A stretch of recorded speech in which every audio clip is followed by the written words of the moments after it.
everyone, and welcome. I'm Amy, and this is Spring Renewal. Today's offering is a little practice to support all of us as we tap into the transitions that are always happening in our lives. Right now I'm sitting and looking out on the Colorado landscape where there's lots of snow and ice. We're still experiencing winter, but even so, when I walk outside, I can feel underneath all of that snow and ice, I can feel the earth preparing for spring.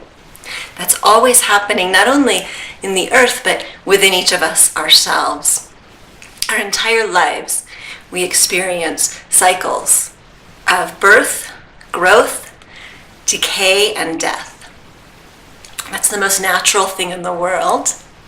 What's also natural is for humans to cling to different aspects of their lives, so to not actually go in and fully experience and explore the periods of decay and death. It's very, very much part of the human experience to grasp onto things that are leaving our lives, rather than to consciously create space for new births to arise.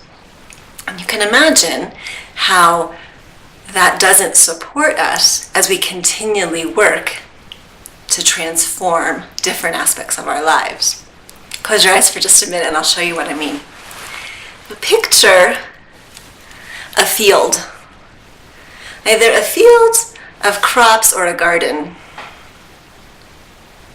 And first imagine it in full bloom, in full harvest mode. Everything has bloomed, everything is ready to be harvested. Now imagine what would happen if we never cleaned out that garden, if we never allowed there to be space for new growth. We just kept planting and planting in the garden or in the field without clearing out the decay.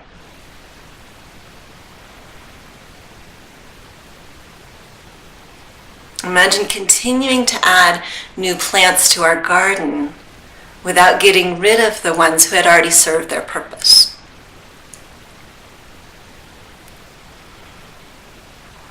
Good.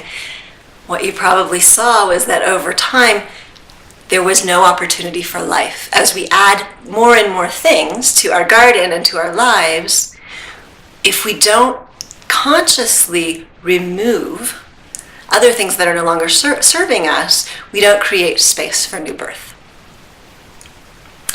Many of us, on a personal level, on a community level, and on a global level, are experiencing tremendous periods of death and birth right now. On a global level, economic, social, and political structures are falling away. Structures that have been in place for decades, perhaps centuries, no longer serve us. And we know, most of us know that they're no longer serving us. So we're beginning to strip those away.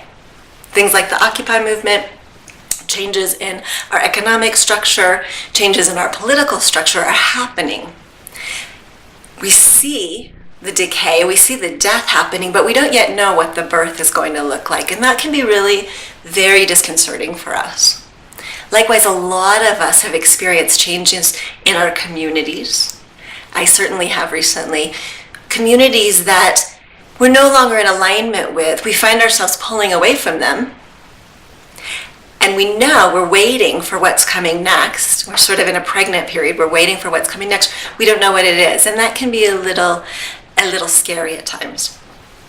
Many of you have experienced this kind of transition or in the midst of this kind of transition in your personal life as well. Maybe you're changing your employment, your home, your relationship status. This too is a wonderful thing. It's beautiful. We have to continually transition and release some things that are no longer good for us, no longer serve our highest purpose. But while we're waiting for the new forms of job or relationship or home to come in, can be a little bit scary. So what I wanted to do today is support each of us in connecting with the brilliance, the teachings of the earth itself, to find our own strength as we go through these spring renewals. For as long as there have been people gathered in communities throughout the world, there have been celebrations of this very transition. Celebration as we come out of the dark period of winter, the rich underground growth that happens in the winter, when we see that growth burst forth in spring. People throughout the globe for thousands of years have celebrated this. And so I want to encourage each of us to celebrate this in an outward way when we're looking at the spring burgeoning outside our windows, but more importantly, when we connect in with our own spring.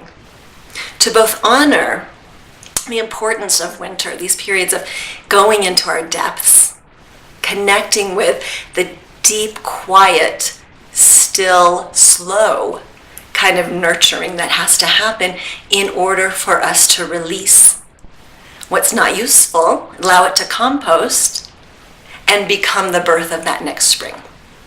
So we'll do a little practice now to connect in with whatever wants to be birthed from you in this moment and figure out how to best nurture that. So let's close our eyes, take a few breaths into low belly.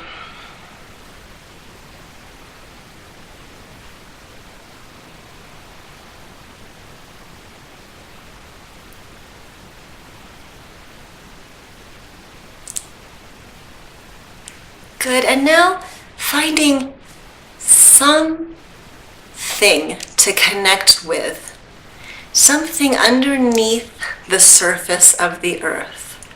Maybe it's where you are now, there's something that's growing. Maybe you have to go a little farther afield to connect with some plant, some bit of life that is growing beneath the earth's surface. So imagining a tiny seed that was planted last fall. And connecting with that seed and the life force within that seed.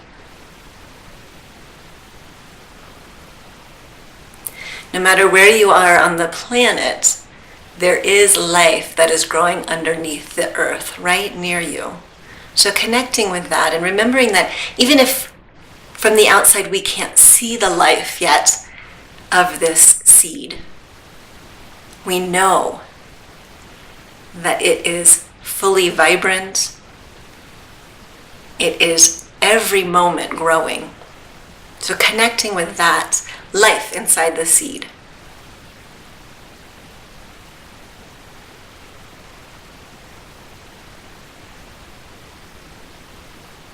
And taking a moment just to imagine what needs to happen in order for this seed to be birthed into a full-blown plant. Imagining that the weeding that needs to happen, perhaps around this seed.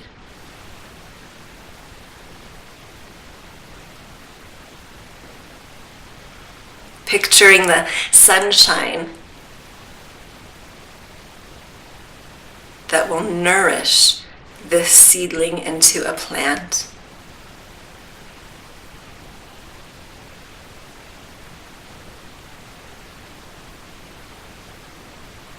And imagining the rainfall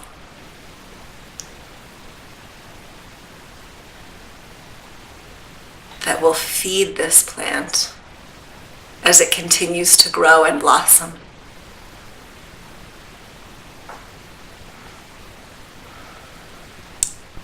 Beautiful. Now going inside yourself and opening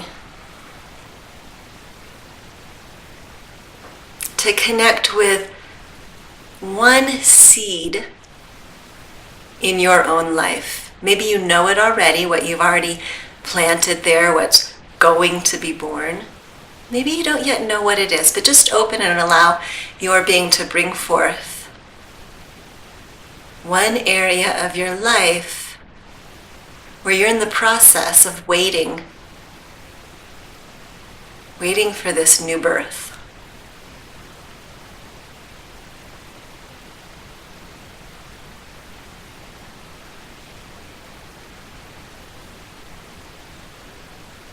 Good, and once you have that in mind, allowing yourself to really envision it as a seed.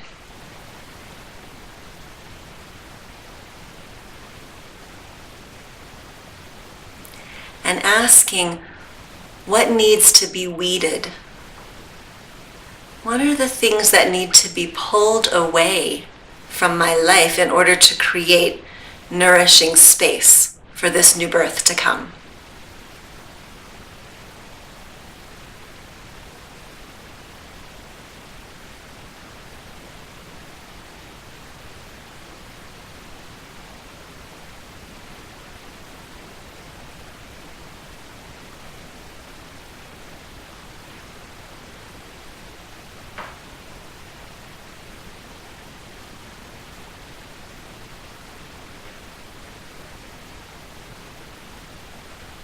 Noticing what are the best ways to nourish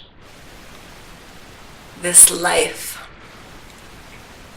Imagining that rainfall on the plant that we just envisioned and asking yourself, in what ways can I best water this new life within me? What are the ways that I can support this growth?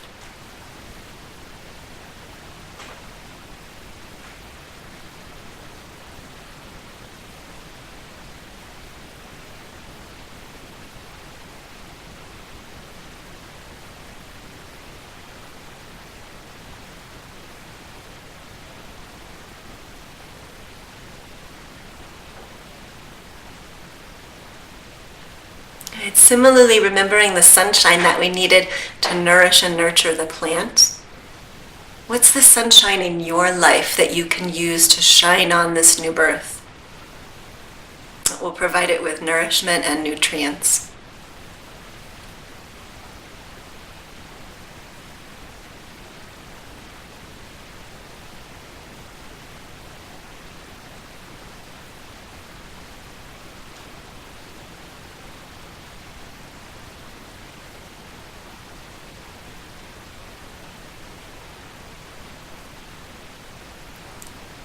Wonderful. And now imagining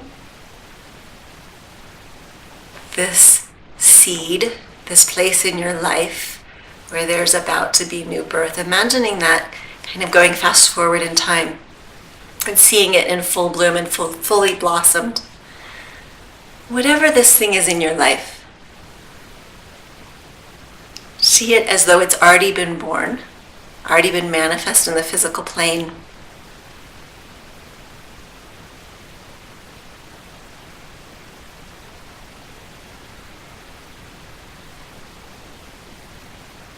Good, and offering gratitude for this new birth and offering gratitude for the death and the composting that was necessary in order to create space for this new birth.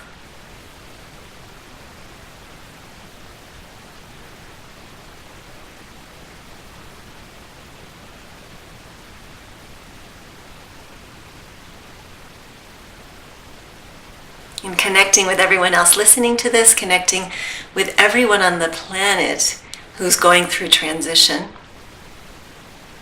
Knowing that we are all united in this eternal human experience of transition from birth to growth to decay to death and back to rebirth.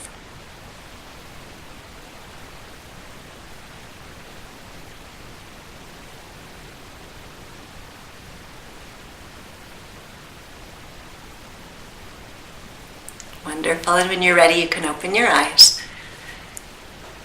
I invite you to check back in with your plant continually and see what needs to be weeded. How can you provide nourishment for this plant, this area of your life where new birth is happening? May each of us honor and celebrate all of the transitions in our lives. May all beings be comforted by one another and their connection as they experience these transitions. May all beings be happy, and may all beings be free from suffering. Thank you.